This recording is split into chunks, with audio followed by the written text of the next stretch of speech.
Muy buenas tardes con todos nuestros espectadores. El día de hoy nos acompaña un bachiller en ciencia política por la Universidad Nacional Mayor de San Marcos. Es Esteban Silva. Él es becario Hurston Gordon de la Universidad Tel Aviv en Israel, investigador del Instituto de Estudios Políticos Andinos y además tiene un máster en estudios migratorios por la Universidad Tel Aviv. Por mi parte, soy Nicolás Abad Espinosa Valenzuela, subdirector del área académica perteneciente al FCU. Al igual que Esteban, yo soy estudiante de la misma carrera y de la misma casa de estudios. Buenas tardes, Esteban, ¿cómo te encuentras? Nicolás, muchas gracias por la invitación al Frente Crítico Universitario. Encantado de poder conversar con ustedes hoy día sobre este acontecimiento. Sí, evidentemente el acontecimiento que ahora nos congrega es bastante interesante, puesto que tiene una larga data histórica, ¿no? Quizás podríamos empezar por comprender el fenómeno político que está aconteciendo en estos últimos meses, estos últimos días, con respecto al cómo inició, ¿no? Cómo empezó esta disputa entre Palestina e Israel y cómo se fue desarrollando hasta nuestros días. Bien, hay que comprender primero que esta guerra que lleva 75 años de duración, digamos, como un conflicto de baja intensidad, tiene antecedentes históricos de más de 3.000 años. Sin embargo, el argumento sobre quién estuvo primero en la Tierra o no es relativo, son datos históricos, son datos previos que no responden necesariamente al derecho sobre la Tierra que existe en este conflicto.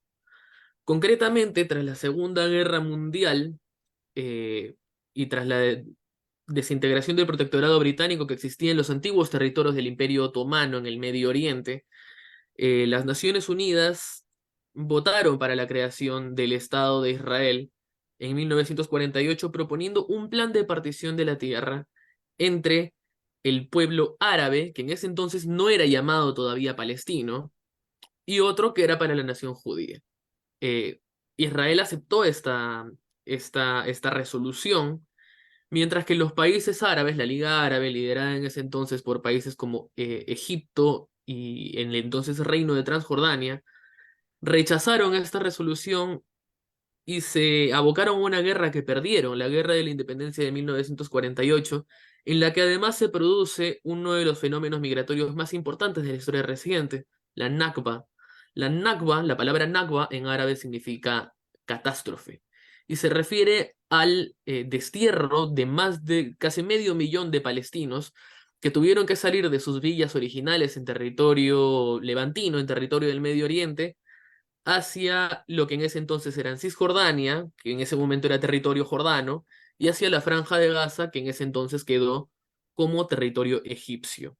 A lo largo de los años han habido diferentes conflictos. La guerra de los 6 días en 1967, que resultó en una ofensiva por parte de Egipto y Siria bajo la ideología del panarabismo y la República Árabe Unida, en la cual Egipto pierde el Sinaí, Siria pierde los altos del Golán, Líbano pierde todo el sur de su territorio e Israel se hace de Cisjordania y la Franja de Gaza. La guerra del Yom Kippur, que concluye con el acuerdo de paz firmado con Egipto en 1979 y en el que se devuelve el Sinaí a Egipto y se establecen límites con Jordania para un futuro acuerdo de paz.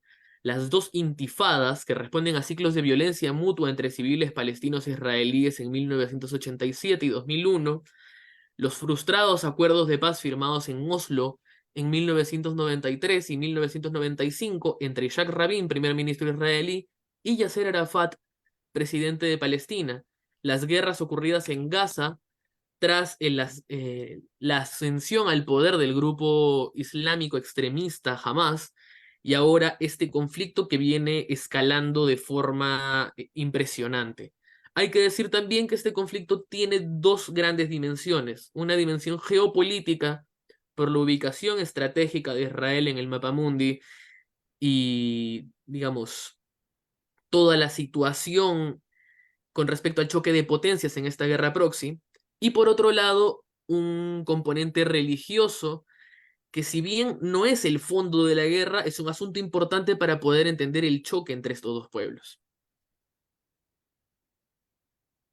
Bueno, muchas gracias Esteban por esa introducción al tema, ¿no? Una introducción histórica.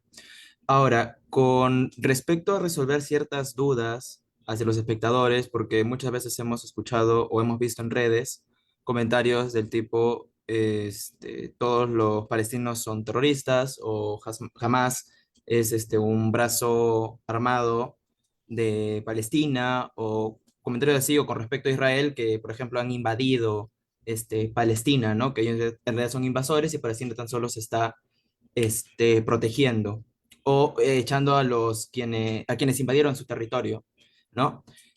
Con respecto a este último, quisiera que nos hagas una aclaración si efectivamente, previo a la llegada de los judíos, en ese territorio, no había ningún tipo de asentamiento o población judía ahí, en, bueno, lo que hoy conocemos como Palestina.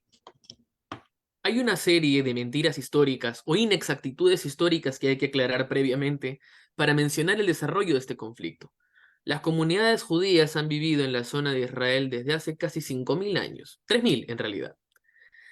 Y si bien durante las diferentes invasiones al territorio del Levante Mediterráneo por parte de romanos, persas, macedonios, mamelucos, otomanos, musulmanes, ingleses, siempre existieron pequeñas comunidades de judíos viviendo en la zona.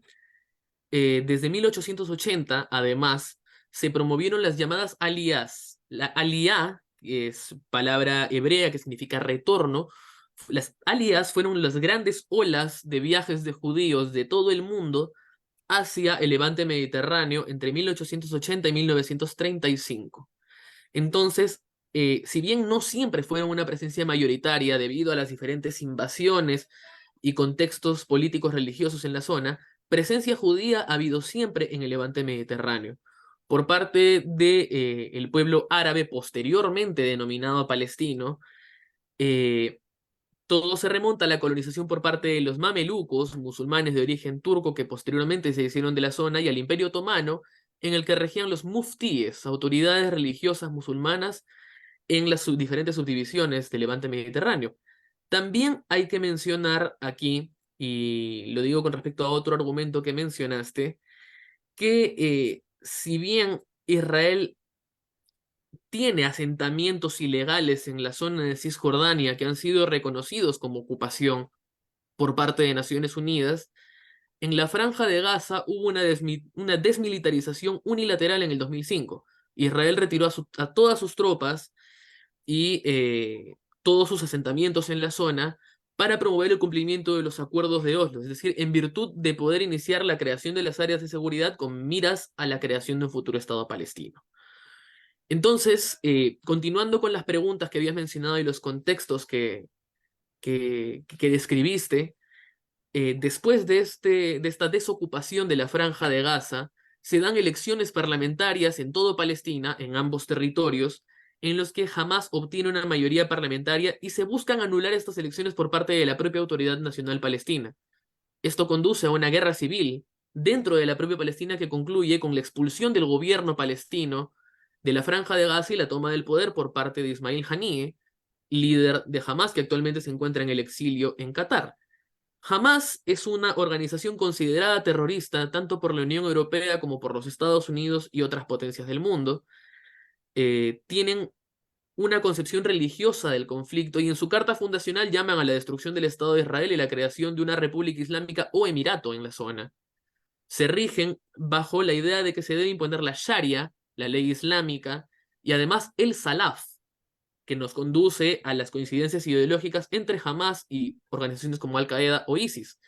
El Salaf corresponde a las tres generaciones que, según el Islam, prosiguieron al profeta Mahoma tras su muerte y cuyas tradiciones están escritas en versiones del Corán y según bajo las cuales se deben regir las sociedades, como sucede en otros países de corte suní, por ejemplo Irán, que es el proxy que financia en gran parte a las guerrillas que rodean a Israel. Eso para dar un poco de contexto. Actualmente, como consecuencia de la Nakba inicialmente mencionada, existen cerca de 2 millones de refugiados en los campos, las ciudades que se crearon en ambos territorios palestinos, y se les llama refugiados porque su residencia original no era allí, sino en territorios que actualmente pertenecen al Estado de Israel. Vale, muchas gracias, Esteban. Estoy seguro que eso habrá esclarecido varias preguntas de nuestros espectadores, ¿no? Ahora, situándonos un poco más a nivel diplomático, ¿cuáles son las relaciones diplomáticas que tiene Palestina con países de la Liga Árabe o de quienes han mostrado mayor apoyo a la organización de Hamas? Y con su contraparte, ¿cuál sería el apoyo que tendría Israel, ¿no? Viendo un poco más la estrategia geopolítica, ¿no? Primero que todo, hay que hacer una gran distinción para entender este conflicto. Si bien este conflicto en específico es un episodio del conflicto árabe-israelí, esta no es una guerra entre el gobierno palestino o el pueblo palestino con Israel. Es una guerra emprendida por Hamas, que lidera además a un grupo de pequeñas organizaciones o guerrillas, tanto en la zona de la Franja de Gaza como en Cisjordania, Siria, Líbano y el Yemen. Ahí podemos contar a otras pequeñas organizaciones como el Frente Popular de Liberación de Palestina, de orientación marxista, la Yihad Islámica Palestina, de origen religioso, las tribus hutíes que se han unido a la guerra provenientes del Yemen, y una serie de brigadas militares adjuntas a Hezbollah, que es una organización en el sur del Líbano, que también están enviando misiles y sirviendo como terceros para el traspaso de armamentos desde Irán hacia Hamas. Pero claro, es Hamas quien comanda estos ataques. También hay que aclarar que lo cometido por Hamas es el mayor asesinato de judíos desde el Holocausto hasta el día de hoy, con más de 1.400 muertos, y también que la operación que viene llevando, la operación Espadas de Hierro que viene llevando Israel en territorio gazatí, es una de las más letales en los últimos años desde el 2002. El Ministerio de Salud de Gaza, que es una fuente controlada por Hamas, habla de 8.000 muertos. Fuentes de Israel hablan de unos cuantos menos, pero de todas formas las dimensiones del conflicto que estamos viendo son mayores a las que hemos visto en al menos 30 años en la zona. Con respecto a tu pregunta y el asunto geopolítico y diplomático, Palestina es reconocido por cerca de 140 países en el mundo, incluso en el Perú tiene presencia diplomática, y es miembro de la Liga Árabe, compuesto por los países digamos, étnicamente árabes del Medio Oriente y el norte de África, que han prestado su apoyo. Ahí hablamos directamente de Líbano y Siria, que no tienen firmados tratados de normalización de relaciones con Israel y que se comprometen en la guerra al considerar que la guerra no ha terminado con ellos.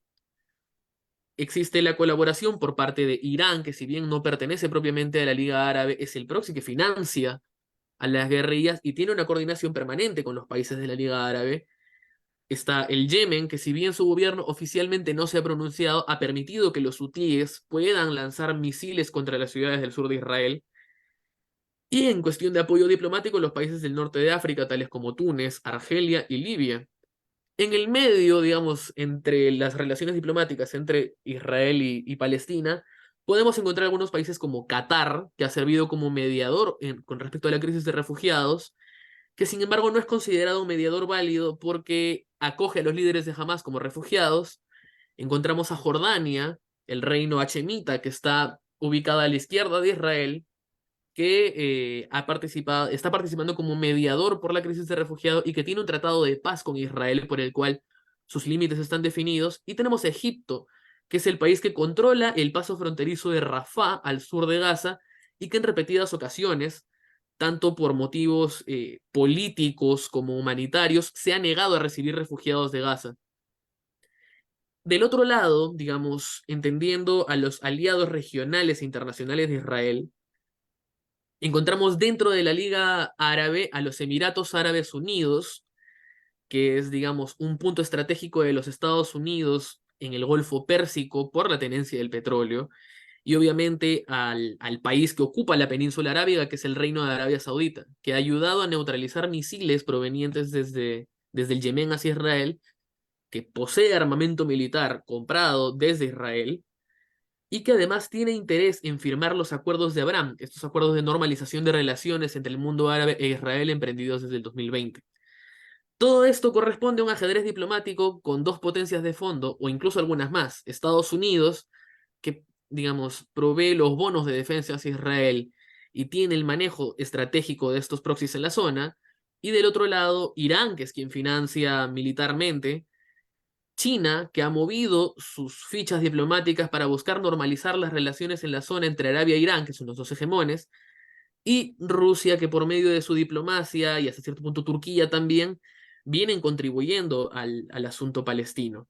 Hay que mencionar también que esa zona es un ajedrez muy complejo diplomáticamente hablando, especialmente tratándose de Arabia Saudita e Irán, que tanto religiosamente como cultural y políticamente son rivales históricos con intereses muy contrapuestos. Comparten la costa del Golfo Pérsico y el, digamos, donde se encuentran las mayores reservas de petróleo del mundo, tienen tradiciones religiosas diferentes, siendo que Irán es una potencia suní fundamentalista y Arabia es una potencia chií, digamos, una especie de Islam reformista, y también culturalmente por ser los hegemones de la zona del Medio Oriente.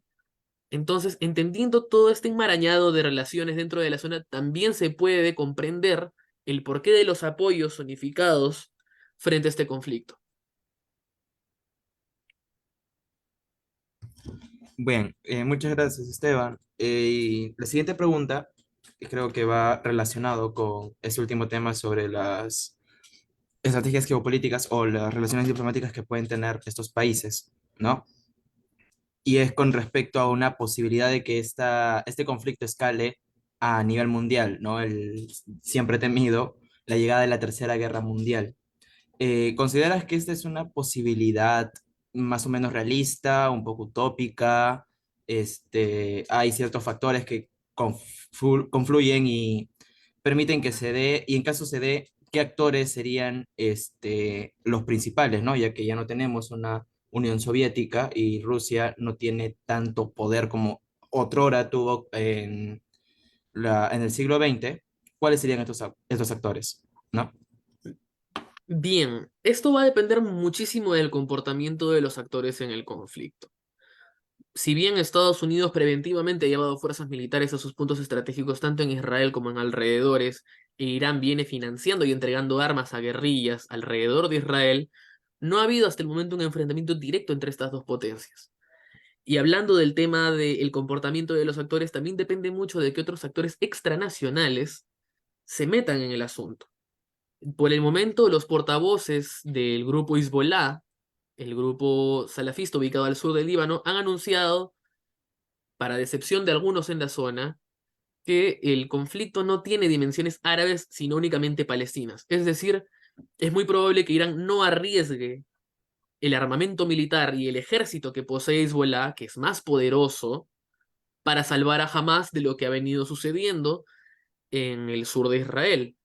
En ese sentido, mientras otros actores no se inmiscuyan militarmente y no haya necesidad del uso de armas cada vez más potentes, eh, pues eso va a influir mucho en la intensidad del conflicto. Hasta el momento, el conflicto árabe-palestino, como lo decía casi al inicio de la entrevista, es considerado un conflicto de baja intensidad.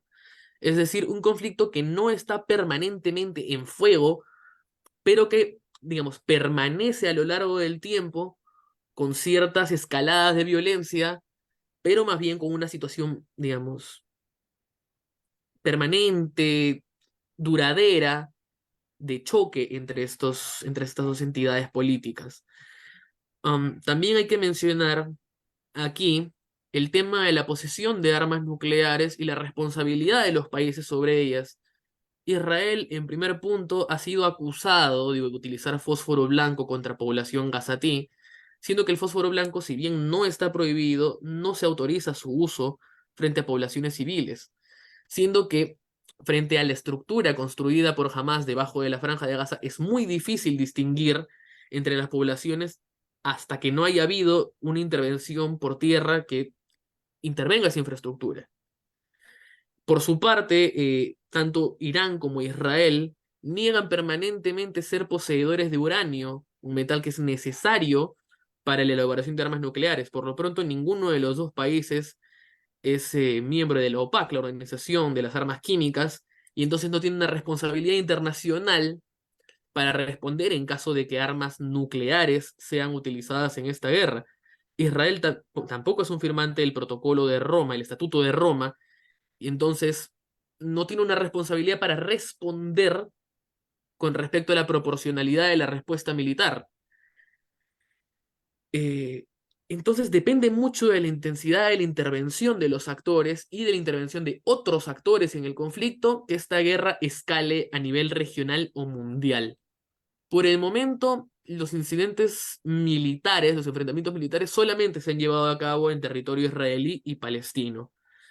Con ciertos, digamos, ataques contra tropas estadounidenses o yemeníes, pero nunca un choque directo entre las potencias como sucedió en las guerras mundiales. Puede que esta no vaya a ser una tercera guerra mundial, pero sí un antecedente o un origen de algún conflicto que puede quedar pendiente en caso de no tener una solución política clara tras, digamos, el descenso de la violencia en el futuro.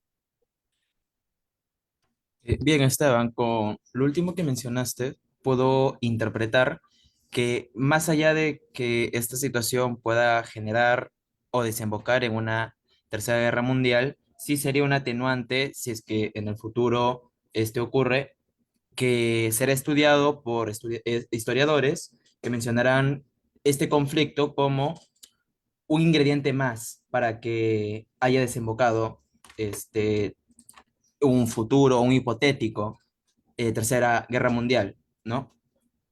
Bueno, es una posibilidad de muchas. Digamos, el frente abierto en el Medio Oriente es una guerra permanente que puede ser un eje muy importante en este choque entre potencias en caso de darse un conflicto global. Es una Bien, posibilidad. bueno, entonces dejamos que dentro de todo es posible que ocurra, ¿no? Con respecto a una pregunta de Facebook en la transmisión, nos pregunta Johan Villanueva acerca de tu opinión sobre las posiciones que favorecen el derecho de los palestinos en instaurar su estado en base a que estos descienden de los pobladores autóctonos durante milenios, ¿no? Un poco también con lo que te mencioné hace unos minutos con respecto a si Israel, este, o los judíos son invasores o algo así, ¿no? Supongo que por esa línea querrá ir la pregunta.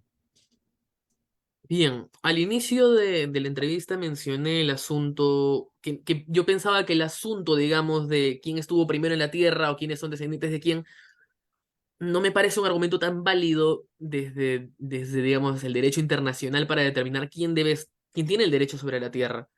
Sin embargo, como lo mencionaba, presencia judía en la zona la hay desde hace más de 3.000 años, ininterrumpidamente, digamos, reducida respecto a las invasiones, pero no interrumpida. Y por parte de los palestinos, se puede entender primero que habitan en la tierra desde la invasión de los mamelucos, hace casi 1.000 años también.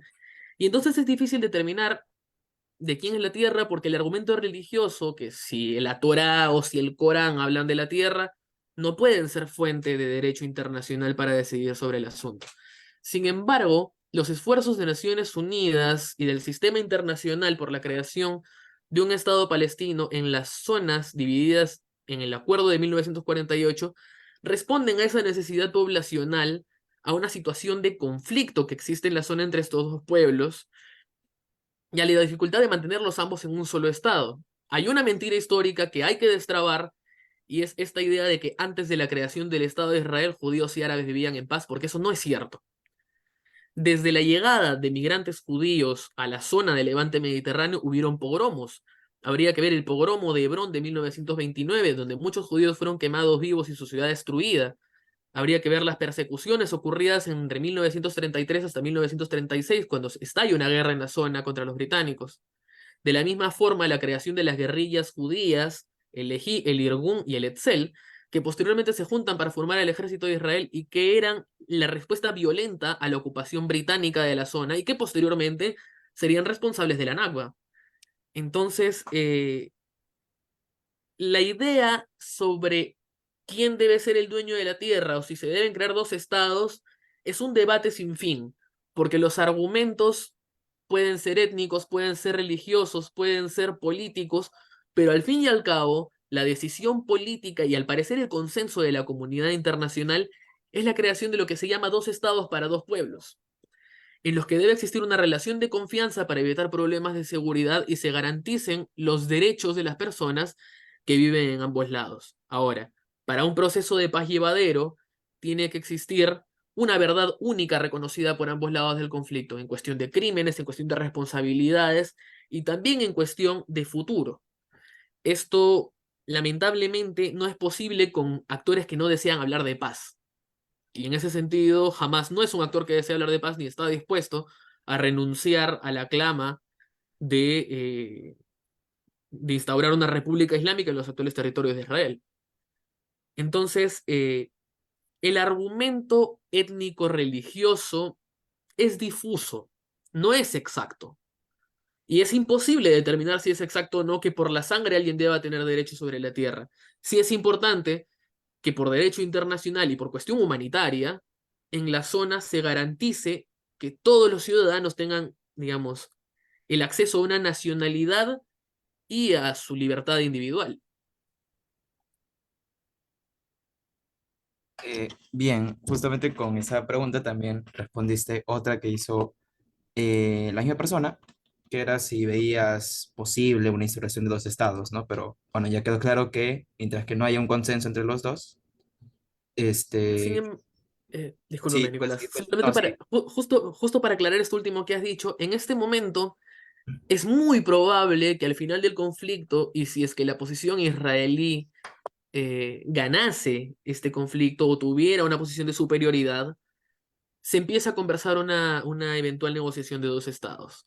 Si bien se sabe que los planes de Israel son tomar el poder en Gaza y administrarlo por tiempo indefinido hasta, entre comillas, recuperar la paz, que nunca existió, la verdad, la propuesta de Estados Unidos, Arabia Saudita y los Emiratos Árabes, que son el frente, digamos, el frente geopolítico junto a Israel, es la de devolver el gobierno de la Franja de Gaza a la Autoridad Nacional Palestina y buscar, digamos, allanar las condiciones para la eventual creación de un Estado palestino en sus límites actuales, que además es una de las condiciones que ha puesto Arabia Saudita para firmar la paz con Israel, que hayan garantías de que va a haber un Estado palestino en la brevedad posible.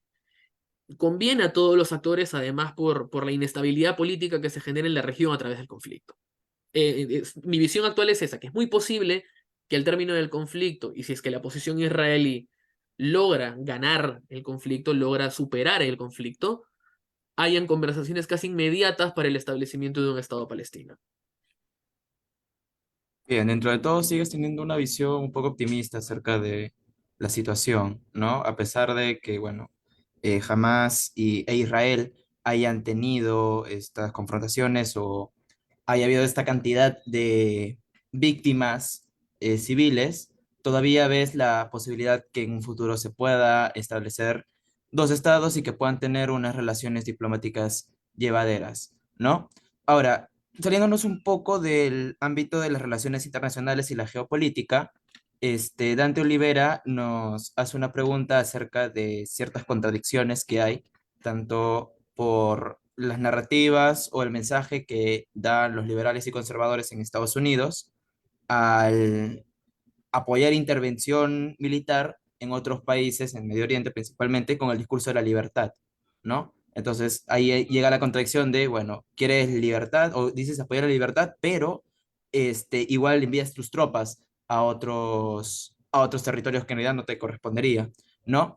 Y por el lado de la izquierda, quizás una izquierda más posmoderna, no tanto marxista u ortodoxa, con la idea de defender a Palestina, una sociedad que evidentemente tiene institucionalizada el machismo y una estructura patriarcal, pero que llegan a defender este tipo de países porque, bueno, son vistos como los enemigos o los rebeldes frente a Estados Unidos, ¿no? ¿Cómo ves ese tipo de Claro. contradicciones en estas dos posturas ideológicas y cómo crees que pueda esto afectar al desarrollo político? Bien, es una pregunta muy interesante y debo reconocer que en estas semanas que he sido consultado es la primera vez que la recibo y la voy a responder con muchas ganas, porque expresa un poco la debilidad de la mentalidad occidental para entender la idiosincrasia del Medio Oriente. Y eso explica mucho que las posiciones tanto de liberales, libertarios, conservadores, como de progresistas, socialistas y de la izquierda sean tan incoherentes ambas a la vez para interpretar el conflicto. La primera gran diferencia, y esto lo dicen muchos intelectuales y activistas palestinos, es que para el Islam radical, y digo radical porque no hay que generalizar al musulmanismo, hablo del islamismo, que digamos, se entiende como islamismo como categoría política, al Islam comprometido políticamente con acciones para islamizar al mundo. Es más un término, digamos, político, una categoría política que algo semántico. Y pues para el islamismo existe la idea de los shahires, de los mártires. Es decir, que no importa realmente mentir, cometer acciones inhumanas y morir como un mártir con tal de lograr los fines. Hace unos días yo veía a un activista palestino decir públicamente, burlarse de Occidente y decir que Occidente creía que a ellos les importaba la vida de aquí y que a ellos no les importaba la vida de aquí. Por otro lado, con respecto al tema de las ocupaciones militares, eh, entramos en una contradicción política que en realidad será una paradoja, que es como la paradoja de la tolerancia que planteaba Karl Popper acerca de hasta qué punto toleramos la intolerancia. ¿Cuál es nuestro límite de tolerancia frente a lo contrario si lo contrario no nos tolera? Y eso afecta a las posiciones de ambos lados.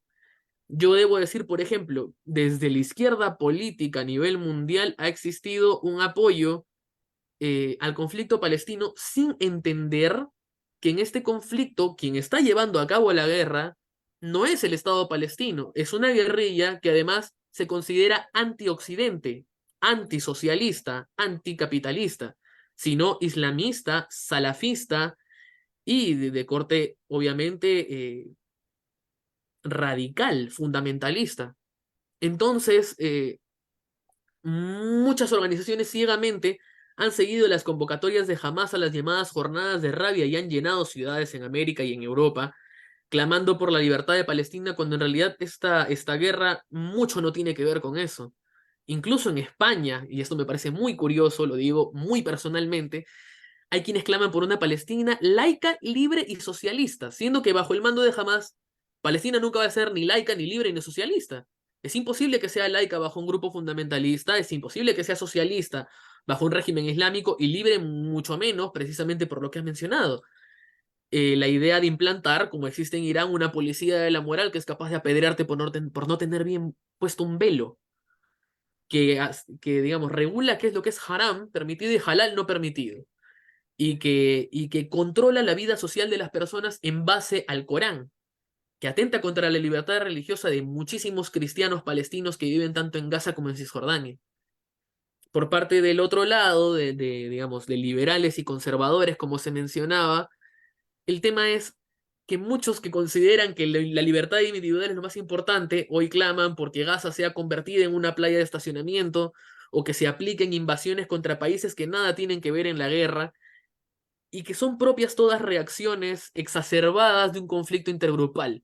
En la psicología de conflictos siempre se ha hecho mención de este llamado estado de psicosis, como lo definía Freud, en el que el individuo pierde un poco su razonamiento individual para seguir al colectivo, incluso si éste se radicaliza y no comprende la magnitud de sus actos.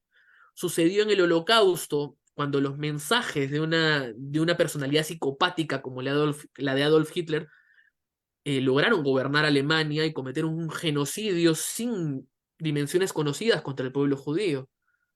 Sucede en otros conflictos y también sucede en este conflicto donde las narrativas cada vez se extremizan más, se hacen cada vez más violentas, sin tener una real conciencia de qué es lo que se pide, de cuál es el discurso político que se exporta. Entonces sí, hay una contradicción ideológica muy grande, pero hay principios que desde Occidente deben quedar claros. Por ejemplo, como me refiero, tolerar esa intolerancia y justificarla bajo un argumento militar, religioso, nacional o hasta psicológico es un poco descabellado. Y directamente apoyarlo es una muestra de síndrome de Estocolmo, de amor por el secuestrador. De la misma forma, eh, clamar por la destrucción de zonas geográficas o el asesinato de personas es perder la humanidad en medio de un conflicto. Entonces hay valores occidentales que se ven muy desafiados, que expresan una crisis cultural como la conocemos y que pueden llevarnos a situaciones cada vez más extremas alrededor del mundo a nivel social. Creo que es lo que podría yo reflexionar acerca de la pregunta de Dante, a quien le agradezco por esta cuestión interesante. Sí, definitivamente ese tipo de cuestiones sacan varias conclusiones o varias reflexiones, ¿no? Si nos ponemos a mirar detenidamente qué es lo que promueven frente a qué es lo que terminan haciendo, eso parece, pero que un mundo de locos, ¿no? Dicen una cosa y hacen otra cosa.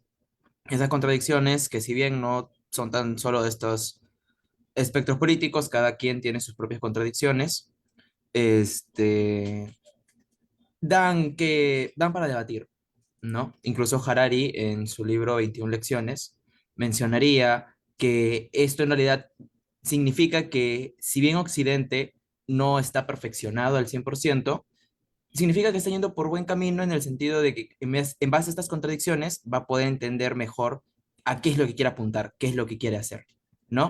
Ahora bien, Precisamente, hace unas semanas, antes de continuar, Yuval Noah Harari ha hecho un llamado a la izquierda global a respetar los principios progresistas, que en primer lugar refieren a toda lucha contra el colonialismo y el racismo, justificar el antisemitismo, es decir, el odio al pueblo judío, y justificar ataques terroristas contra el pueblo judío, una masacre, y también justificar, digamos, el asesinato de civiles en Gaza, contradice todo principio progresista. Al mismo tiempo que la narrativa de la colonización, la narrativa de ver al israelí como colonizador, es una narrativa deshumanizante que justifica otras acciones. Es una construcción, digamos, política, filosófica compleja que tiene mucha repercusión en los discursos políticos a futuro. Solamente esa aclaración, discúlpame la interrupción. no te preocupes, Esteban. Al fin y al cabo, acá el entrevistado eres tú, ¿no? Y bueno, se puede ver que necesitan ver esos matices grises, ¿no? La política, al ser dinámica, al ser social precisamente, no todo es blanco o negro, ¿no? Pero por Creo que sí. último, exacto. Por último, ya la última pregunta viene por parte de Isaac Vázquez, ¿no? El cual menciona, se dice que Hamas es el brazo militar de Palestina de Gaza. Sin embargo, en Cisjordania funciona otra organización palestina. Él pregunta acerca de cuál tendría la legitimidad como tal. Una pregunta muy importante que siento que me faltó explicar previamente, se lo agradezco mucho. El gobierno de Palestina, internacionalmente reconocido, con validez en las embajadas en el mundo y en el sistema internacional, es el gobierno que existe en Cisjordania, llevado por la organización Fatah. Fatah fue la primera organización política palestina que directamente afirmó luchar por la libertad de Palestina y que sí tenía una orientación laica y socialista. Desde la guerra del 67 en adelante fue Fatah quien asumió el gobierno de Cisjordania y de Gaza, y posteriormente, después de la primera intifada, que fue considerada un error por ellos mismos, en los acuerdos de 1993, Yasser Arafat, que era el líder de Fatah, decide renunciar a las armas y proponer una solución política de dos estados con Israel. Por esta declaración, Yasser Arafat junto a Isaac Rabin, el primer ministro de Israel, ganan el premio Nobel ese año y se establecen los acuerdos de Oslo con 5 zonas de seguridad que debían garantizarse en un plazo de 5 años. Este plazo no se cumplió debido al asesinato de Isaac Rabin, a la segunda intifada que explotó en 2001 y posteriormente por la debilidad del liderazgo de Fatah. Cuando muere Yasser Arafat, Abu Mazen o Mahmoud Abbas asume el gobierno de Palestina y la percepción general, si uno ve encuestas de pulso social o entrevistas a activistas palestinos, es que la autoridad palestina entró en un proceso de debilidad y corrupción, a convertirse en una especie de agencia de empleos, y a que muchos palestinos consideren que la paz no les había traído ninguna ventaja. Es de ahí que se desprende, jamás surge durante la primera intifada de 1987 bajo la influencia de los Hermanos Musulmanes, organización política de Egipto, y empiezan primero con atentados de poca monta, atentados suicidas, atentados contra civiles, y posteriormente entran a la acción militar. Ellos representaban la opción religiosa y violenta frente a la opción, digamos, democrática, laica y además ahora pacífica que proponía Fatah. Sin embargo, respondiendo directamente a la pregunta, quien tiene el gobierno de Palestina internacionalmente reconocido como parte de la Autoridad Nacional Palestina es la organización Fatah, organización laica, pacífica y de orientación socialista. Es quien maneja las representaciones diplomáticas de Palestina en el mundo. Bien, muchas gracias por tu respuesta, Esteban. Y bien, con esto creo que podemos dar por concluido la entrevista. Agradezco nuevamente a Esteban por habernos explicado, haber esclarecido ciertos puntos, ciertos temas, como por ejemplo la última, la legitimidad, con respecto al desarrollo histórico que tuvo este territorio y tal, y las clásicas mentiras, mitos que siempre hay alrededor de un tema tan controversial, ¿no? Del Muchas mismo modo gracias, agradezco a Nicolás. nuestro... Disculpa. No, continúa, Ah, disculpa ok. la Del interrupción. mismo modo agradezco a nuestros espectadores, a quienes hicieron las preguntas, por estar junto con nosotros y aprender un poco más acerca de este tema que está dando la hora, ¿no? Y siempre es importante estar bien informados ante ese tipo de situaciones. Esteban, ¿tienes algunas palabras finales que quisieras dar?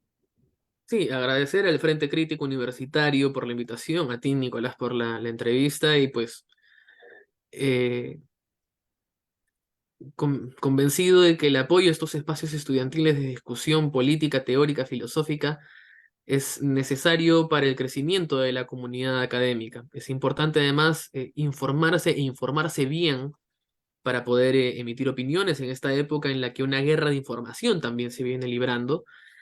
Y pues espacios como estos contribuyen mucho a que la población estudiantil y también no estudiantil, a donde se exterioriza esta iniciativa, puedan acceder a análisis y a información confiable y contrastada.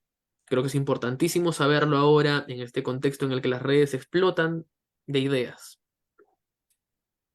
Sí, definitivamente en un mundo tan conectado con la red es necesario impulsar este tipo de eventos, este tipo de espacios, ¿no? Nuevamente extiendo el agradecimiento tanto a Esteban, incluso a la organización del FCU, quien hizo posible esta entrevista, ¿no?